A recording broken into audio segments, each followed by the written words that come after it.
নমস্কার। খবরদার কথা নয়।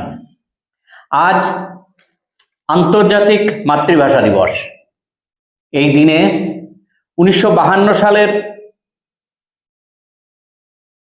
বাংলাদেশে, তৎকালীন বাংলাদেশ নয়, পূর্ব পাকিস্তান, পুলিশের গুলিতে রফিকুদ্দিন আহমেদ, আব্দুল জব্বার, আব্দুল বরকত সঙ্গে সঙ্গে নিহত হয়েছিলেন। আহত অবস্থায় হাসপাতালে গিয়ে মৃত্যুবরণ করলেন আব্দুল সালাম। এই শহীদদের স্মৃতির প্রতি শ্রদ্ধা জানিয়ে আজকের এই মাতৃভাষা দিবসে আমাদের এই অনুষ্ঠান, অনেক কথা হয়তো বলার ছিল যা বলা হয়নি, আজকে কিছু কিছু সংক্ষিপ্ত হলেও আপনাদের কাছে তুলে ধরার চেষ্টা করবেন এই রাজ্যের প্রখ্যাত সুলেখিকা এবং বাচিক শিল্পী। আর অনেক কিছু বলতে পারি। আপনাদের অত্যন্ত পরিচিত শ্রীমতী অলকানন্দা চৌধুরী আমার বাঁদিকে বসেছেন। মূল প্রশ্নে যাওয়ার আগে আজকের দিনে অনেক কথা হবে, তাই মাতৃভাষা উদযাপনে ভালোবাসা ও তার গর্বের সঙ্গে আমাদের এই আলোচনায় থাকুক বিষাদ আর আত্মসমালোচনাও। আমরা কোথায় চলেছি, যদি এটাই ক্যাপশন দেই, কোথায় চলেছি, আপনারাই ভাববেন। আপনাদের নিয়েই আমাদের চলা। অলকাতি সরাসরি চলে যাই প্রথম প্রশ্নে। আন্তর্জাতিক মাতৃভাষা দিবস, তার একটা আবেগ আছে। আজকের দিনে দাঁড়িয়ে এর তাৎপর্য কিভাবে দেখছেন? আমি প্রথমে শুরু করতে চাইছি এইভাবে যে আন্তর্জাতিক মাতৃভাষা দিবস এর সঙ্গে আমাদের আবেগ কতটা জড়িত সেটা যদি আমরা ইতিহাসটা দেখি তাহলেই কিন্তু বোঝা যায়। ভাষার জন্য প্রাণ দেওয়ার উদাহরণ সত্যি অর্থেই বাংলা ভাষাকে ঘিরেই কিন্তু সেটা রচিত হয়েছিল, আর সেই বাংলা ভাষাতেই আমরা কথা বলি। এবারে হ্যাঁ, পরবর্তীকালে এই দিনটাকে আরো ব্যাপকভাবে পরিচিতি দেওয়ার জন্যই হয়তো রাষ্ট্রসংঘ সেটাকে আন্তর্জাতিক মাতৃভাষা দিবস করেছে। তার মানে কি, আমরা সবাই সবার মাতৃভাষার প্রতি কিন্তু আবেগ মিশ্রিত যে ভালোবাসাটা অনুভব করি, সেটা আমাদের উচিত অন্য ভাষার জন্য কিন্তু সেটাই করা। তো আমি আজকের এই দিনটিকে আপনার প্রসঙ্গে যাওয়ার আগে আমি একটা ছোট্ট কবিতার কথা বলতে চাইছি, যে কবিতাটা আমাদের এই রাজ্যেরই কবি সুচরিতা চৌধুরী লিখেছেন।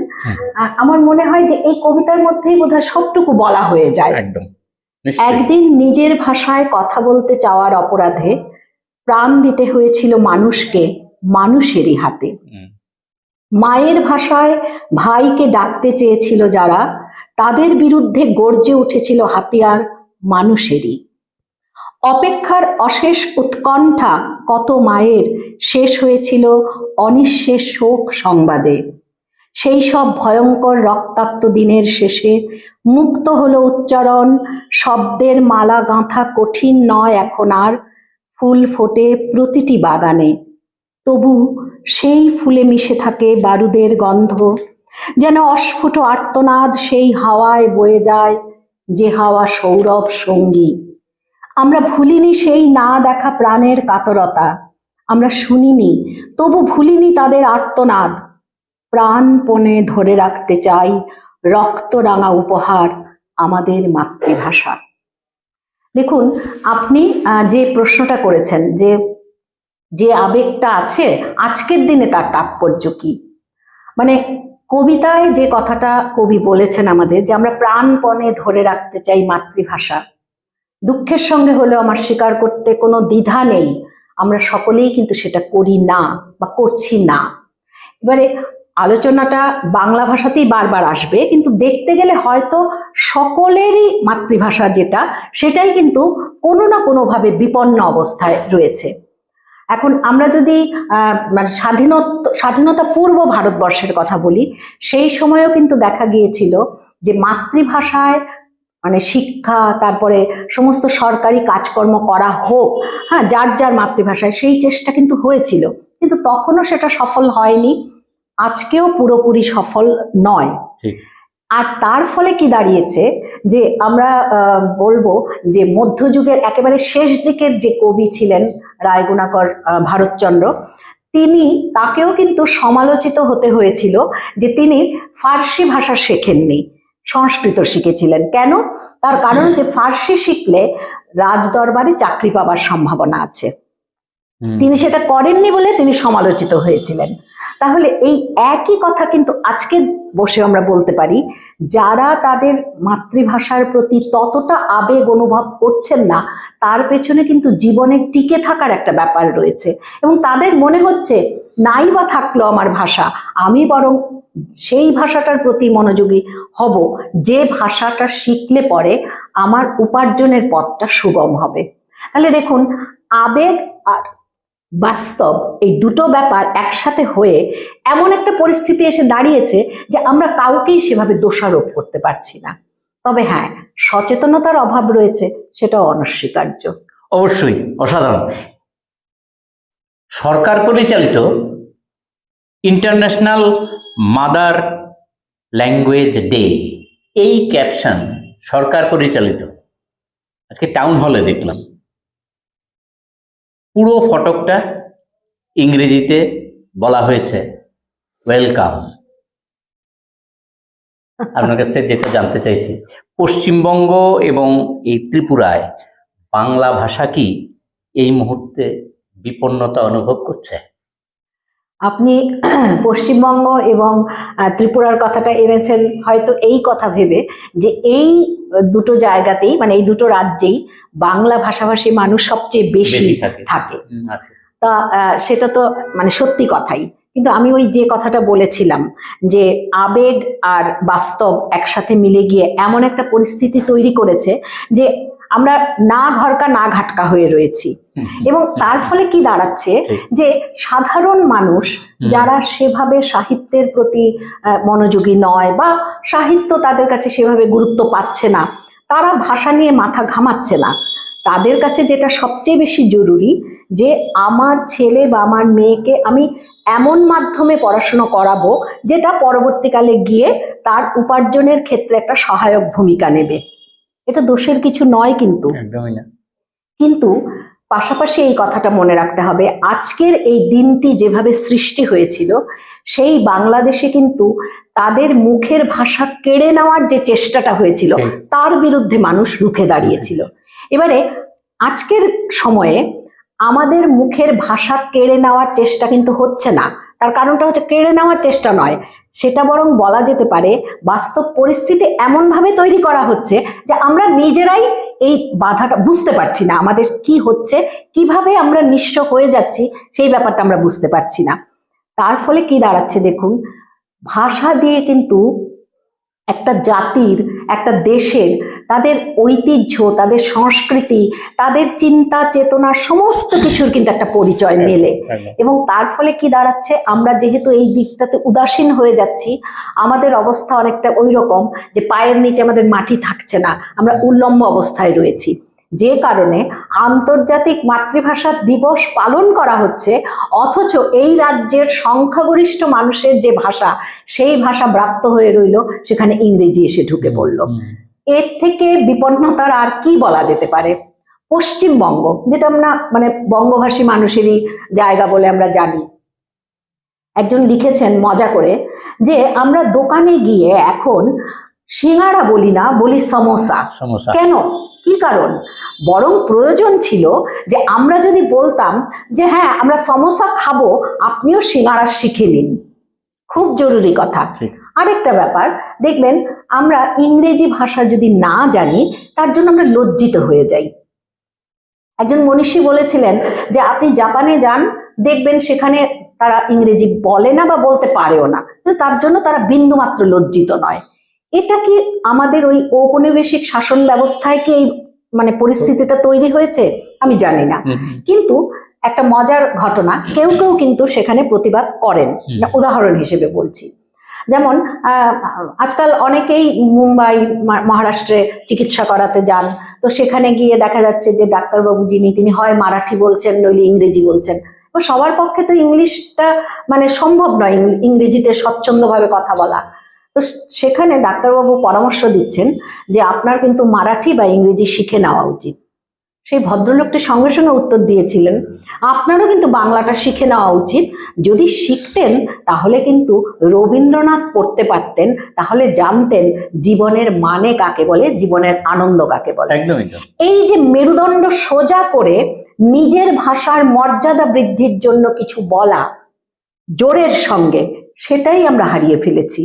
এইটা হারিয়ে ফেলার কারণেই কিন্তু আজকাল আন্তর্জাতিক মাতৃভাষা দিবসেও ইংরেজি হেডিং দেখেই আমাদেরকে সন্তুষ্ট থাকতে হচ্ছে এই জায়গায়। ঠিক ঠিক বলেছেন। কারণ আপনি যে উদাহরণটা দিলেন, এটা বাংলা ভাষা তার মাতৃভাষা দেখেই তিনি চটজল দিয়ে জবাবটা দিতে পারলেন। এবং রবীন্দ্রনাথই বলুন, আমাদের কাজী নজরুলই বলুন, আমাদের মেরুদণ্ড সোজা করে দাঁড়িয়ে থাকতে শিখিয়েছেন তো ওরাই। এবং বাংলা ভাষা এখানেই তার সব দিক থেকে সাফল্য দাবি করতে পারে। এই মুহূর্তে মানে যে জিনিসটা খুব মনে হচ্ছে যে হিন্দি ভাষা মানে চাপিয়ে দেওয়ার চেষ্টা হচ্ছে।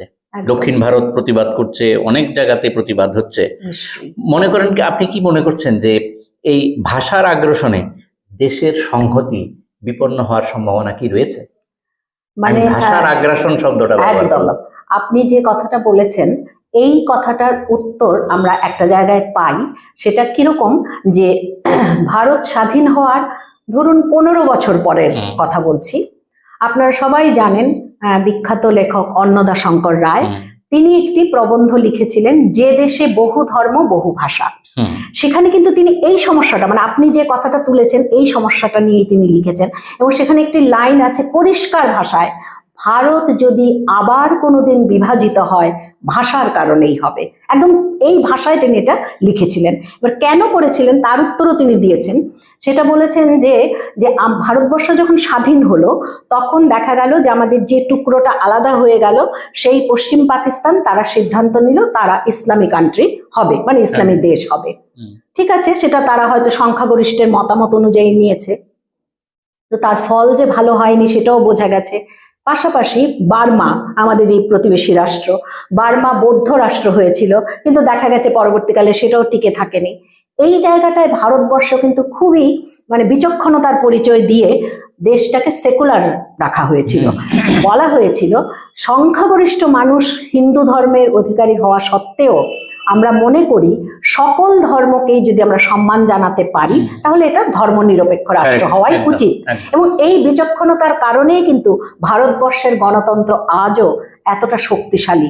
এখনো শক্তিশালী গণতান্ত্রিক রাষ্ট্র বললে ভারতের নাম আসে। এবারে আসবে ভাষার কথা।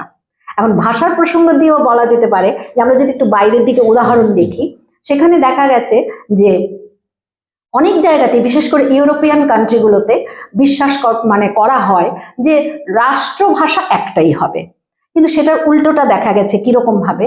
যেমন বেলজিয়াম যে রাষ্ট্রটা তৈরি হলো, প্রথমেই তাদের রাষ্ট্রভাষা রাখা হলো ফরাসি, কিন্তু কিছুদিন পরেই, মানে কিছুদিন নয়, প্রায় বছর 10 চলে যাওয়ার পর দেখা গেল একটু ঝামেলা তৈরি হয়েছে এবং যারা ফ্লেমিশ তারা আপত্তি জানালো এবং তারা বললো যে না, আমাদের ফ্লেমিশ ভাষাকেও স্বীকৃতি দিতে হবে।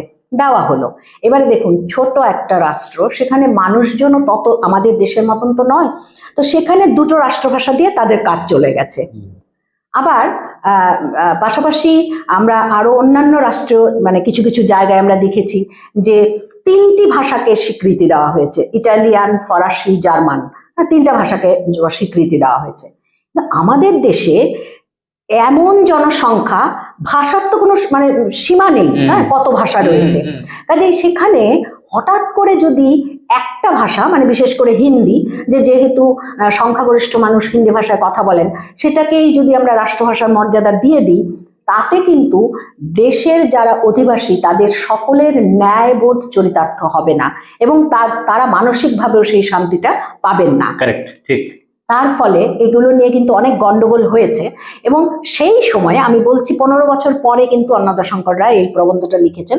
তিনি সেখানে একদম পরিষ্কার ভাষায় বলেছিলেন যে এক্ষেত্রে হিন্দিকে, এখনো পর্যন্ত আমরা জানি হিন্দি অনেকে না ভুল করেন, বলেন রাষ্ট্রভাষা, না, সংবিধান কিন্তু তাকে রাষ্ট্রভাষা বলেনি, সরকারি ভাষা বলা হয়েছে। তাহলে এই সরকারি ভাষার সঙ্গে আরো একটি সহচর ভাষা রাখা উচিত ছিল, যে ভাষাটা মানে আইদার এটা অথবা নইল ওটা। সেই ক্ষেত্রে তিনি আরো সুন্দর আরেকটা কথা বলেছিলেন যে এই হিন্দি ছাড়া বাকি সহচর ভাষাটি কোনটি হবে সেটা সিদ্ধান্ত নেওয়ার ভার দেওয়া হবে অহিন্দি ভাষীদের হাতে। মানে দেশের বাকি অংশের মানুষরাই সিদ্ধান্ত নেবে কোন ভাষাটা সহচর ভাষা হলে ভালো হতে পারে। এখন মনীষীরা অনেক রকম পরামর্শ দিয়ে থাকেন, কিন্তু সেই পরামর্শগুলো মানে কতটা গ্রহণ করা হয় তার উদাহরণ তো আমরা বলতেই পারি। সেভাবে গ্রহণ করা হয় না, কারণ তার পেছনে আবার অনেক রকম রাজনীতি থাকে, আরো অনেক রকম মানে ব্যবসায়িক বুদ্ধি এইসব কাজ করে। তার ফলে কি দাঁড়ালো, ভারতবর্ষে কিন্তু সত্যি অর্থেই এখনো পর্যন্ত আমরা সেরকম ভাবে পেলাম না যে যেটাকে আমরা বলতে পারি যে সরকারি ভাষার সঙ্গে সেই সহচর ভাষাটিও রয়েছে। এখন অনেকে বলবেন হিন্দি শিখে নিলেই হয়, হ্যাঁ সে তো বটেই, হিন্দি শিখে নিলেই হয়। যেমন রবীন্দ্রনাথও বলেছিলেন যে হ্যাঁ আমার মনে হয় যে কেউ যদি 7টা ভাষা শেখে অসুবিধার কিছু নেই যদি তার ক্ষমতা থাকে, কিন্তু তার আগে তার নিজের মাতৃভাষাটাকে খুব ভালোভাবে শিখতে হবে। আর যার অতগুলো ভাষা শেখার মানে ক্ষমতা নেই তাকে সুযোগ দিতে হবে সে যেন তার মাতৃভাষাতেই কাজ চালাতে পারে। এই যে গঠনমূলক চিন্তা ভাবনা সেটা করা হয়নি, এবং আজও পর্যন্ত কিন্তু আমরা ওই একটা মানে গড্ডালিকা প্রবাহের মতন, মানে হিন্দি চলছে চলুক, আরেক দল না করছে, আরেক দল আপত্তি জানাচ্ছে, এই করে করেই কিন্তু আমরা এগিয়ে চলেছি। এটা পরবর্তীকালে হয়তো কোনো একটা বিষ বৃক্ষের যদি জন্ম দেয়, অবাক হওয়ার কিছু নেই। একদম কারেক্ট বলেছেন। মুশকিলে পড়েছি আমরা যারা সাংবাদিকতা করি। বিদেশে এক রাষ্ট্রপ্রধান এক প্রশ্নের জবাব দিলেন না, এসেন্সের নাকি উনি বুঝতে পারছেন না, এই এক সমস্যা। পরে আরেকটি প্রশ্নের উনি জবাব দিলেন না, এটা নাকি ফোনেটিক প্রবলেম আছে, বুঝুন ঠেলা। এখন সেটাও যদি ওই ভাষা সম্পর্কে কোনো বিদেশি সাংবাদিক প্রশ্ন করেন, ভারতবর্ষে এসেও যদি বলেন যে না এটা হিন্দি তর্জমা না করলে আমার পক্ষে প্রশ্নের জবাব দেওয়া মুশকিল, তাহলে ভাষা সংকট তো থেকেই যাবে। যে জিনিসটা আমি আপনার কাছে সর্বশেষ প্রশ্নের দিকে যাচ্ছি সেটা হচ্ছে 21 আমাদের জীবনের প্রধান শিক্ষক। গণতান্ত্রিক আন্দোলন ও রাষ্ট্র ব্যবস্থা বদলানোর মূল মন্ত্র পাই ভাষা আন্দোলনের এই দিনটি থেকে। এটা ঠিক, এই আন্দোলন পূর্ব পাকিস্তান থেকে বাংলাদেশের উৎপত্তির একটি বীজ, যা অঙ্কুরিত হয়ে এখন বৃক্ষে রূপান্তরিত। জানি না বিষবৃক্ষ কিনা, যদি তার কদর্য রূপ এখনো দেখতে পাচ্ছি, সেই প্রশ্নে আপনার কাছে যাচ্ছি যে 52 পূর্ব পাকিস্তানের ভাষা আন্দোলন জব্বটবরের কথা আমরা বললাম, শোকও জানালাম। বাংলাদেশের মানুষও বিশ্বাস করেন এবং আমরা তো বটেই যে বাংলাদেশ সৃষ্টির আগে পূর্ব পাকিস্তানের আন্দোলনের বীজ সেই দিনই রূপিত হয়েছিল বলে ধারণা করা হয় না, এটা বাস্তব সত্য। এই মুহূর্তে বাংলাদেশের যা চেহারা দেখছেন কি বলবেন? সত্যি অর্থেই মানে এই মুহূর্তে বাংলাদেশের যে অবস্থাটা আমরা দেখতে পাচ্ছি, মানে সচেতন মানুষ হিসেবে আমরা আতঙ্কিত, মানে ক্রুদ্ধ, বিষণ্ণ। হ্যাঁ, মানে আমি আর বিশেষণ খুঁজে পাচ্ছি না মানে কি বলা উচিত। তার কারণ হচ্ছে ঘরের কাছে প্রতিবেশীর যদি এই অবস্থা হয় সেটা আমাদের কাছে কখনোই স্বস্তির নয়। তারপরে আরেকটা ব্যাপার, আমাদের সেই আত্মীয়তা, আমি ধর্ম ছেড়ে দিলাম না, আমাদের আত্মীয়তাটা কিন্তু সেই ভাষার বন্ধনেই রচিত। একদম একটি মাত্র দেশ যেখানে আমরা গেলে পরে কখনোই আমাদের মনে হয় না আমরা অন্য কোথাও এসেছি। তার কারণ হচ্ছে যার সঙ্গে আমার দেখা হচ্ছে সে আমাকে আমার ভাষাতেই মানে আহ্বান জানাচ্ছে। এখন এই কথাটা মানে আজকের যারা মানে এই যে বিশৃঙ্খল পরিবেশ যারা তৈরি করলেন তারা কি করে ভুলে গেলেন? আমি মনে করিয়ে দিতে চাই, এটা খুব বহুল প্রচলিত আলোচিত মোহাম্মদ শহীদুল্লাহ, ওনার অনেক লেখা আমরা এখানেও মানে পাঠ করি। শহীদুল্লাহ কিন্তু একদম পাকিস্তানি মিলিটারিদের মুখের সামনে দাঁড়িয়ে বলেছিলেন যে আমাদের ধর্মীয় পরিচয় যাই হোক না কেন, আমরা কেউ হিন্দু কেউ মুসলিম, কিন্তু আমরা প্রথমে সবাই বাঙালি। তার মানে কি ভাষার মাধ্যমেই কিন্তু তিনি ঐক্য বন্ধনটা রচনা করতে চেয়েছিলেন। অর্থাৎ বাংলাদেশে আমরা যারা থাকি তাদের আসল পরিচয় হচ্ছে আমরা বাঙালি। কেন তারা আজকে এই কথাটা ভুলে গেলেন আমি জানি না, এবং ভুলে যাওয়ার ফল যে কি ভয়ঙ্কর সেটাও কিন্তু আমরা চোখের সামনে দেখতে পাচ্ছি। এই ক্ষেত্রে আমার আরেকটা ঘটনা মনে পড়ছে। 1938 সালে যখন জার্মানিতে মানে নাৎসি বাহিনী ভয়ঙ্কর রকম অত্যাচার চালাচ্ছে, তো সেখানে একজন মানে ইহুদি ধর্মযাজকের বাড়িতে তারা তল্লাশি চালাতে গেছে, এবং সেখানে যাওয়ার পর তারা মানে তেমন কিছু পায়নি আপত্তিজনক, কিন্তু কিছু বই পেয়েছে যে ভাষাটা তারা পড়তে জানে না। তো তারা জিজ্ঞেস করলো এটা কি কি ভাষা এটা বইটা। তিনি বললেন এটা হিব্রু ভাষার বই, যে এই ভাষা তোমার কোন কাজে লাগে? তো ধর্মযাজক উত্তর দিলেন যে এটা স্বর্গীয় ভাষা, আমি যখন মৃত্যুর পর স্বর্গে যাব তখন আমি এই ভাষায় কথা বলতে পারবো। তো নাৎসি বাহিনী নাকি হাসতে হাসতে বলেছিল যে তুমি যে স্বর্গেই যাবে তার প্রমাণ কি, তুমি তো নরকেও যেতে পারো। তিনি কিন্তু অচঞ্চল কণ্ঠে মেরুদণ্ড সোজা রেখে বলেছিলেন যে সেখানেও আমার অসুবিধা হবে না, দেখতেই তো পাচ্ছ জার্মান ভাষাটাও আমি বেশ ভালোই বলতে পারি। এই যে কথাটা, এটার ইঙ্গিত দিল, মানে এটা আসল কথা হচ্ছে যে এইটাই হচ্ছে নিজের ভাষার প্রতি কতটা আত্মবিশ্বাস এবং ভালোবাসা থাকলে পরে অত্যাচারীর মুখের উপর দাঁড়িয়ে এই কথাটা বলা যায়। এখন বাংলাদেশের মানুষ 52 সনের যে অভিজ্ঞতার মানে শরিক হয়েছিলেন, যেটা নিয়ে আজকে সারা পৃথিবীর বাঙালিরা গর্ব করতেন, সেই অবস্থাটা আজকের বাংলাদেশে যেভাবে ভুলুণ্ঠিত হচ্ছে সেটা দেখে সত্যি অর্থেই আমাদের আতঙ্কিত হতে হয় এবং দুঃখিত হতে হয়। আজকের এই আন্তর্জাতিক মাতৃভাষা দিবসে আমরা কিন্তু বিষণ্ণ হয়ে যাই যখন বাংলাদেশের এই অবস্থা দেখতে পাই। আমি জানি না এই অবস্থাটার পরিবর্তন কিভাবে হবে, তবে আমি বিশ্বাস করি যে 21-এর মৃত্যু নেই, 21 চিরকাল থাকবে, এবং থাকবে যে সেটা কিন্তু বিভিন্ন কবি লেখকরা তারা তাদের রচনার মধ্য দিয়ে আমাদেরকে বলে গেছেন। আপনি যদি অনুমতি দেন তাহলে আমি একটু শোনাতে চাই যে আমাদের এই রাজ্যে আন্তর্জাতিক মাতৃভাষা দিবস মানে মাতৃভাষা দিবসকে যথাযোগ্য মর্যাদা দান করার ক্ষেত্রে যার ভূমিকা সবচেয়ে মানে সবার আগে আলোচনা করতে হয় তিনি হচ্ছেন প্রয়াত কবিমন্ত্রী অনিল সরকার। তার একটি কবিতাই আছে 21শে ফেব্রুয়ারি, তার কয়েকটা লাইন আমি উচ্চারণ করতে চাই। আচ্ছা, বুকের ভিতর শোকের ভিতর শিশুর মুখে প্রিয়ার চোখে 21 আছে 21 আছে আমার কাছে তোমার কাছে, আমার ভাষা তোমার ভাষা সকল আশার মাতৃভাষার 21 আছে 21 আছে।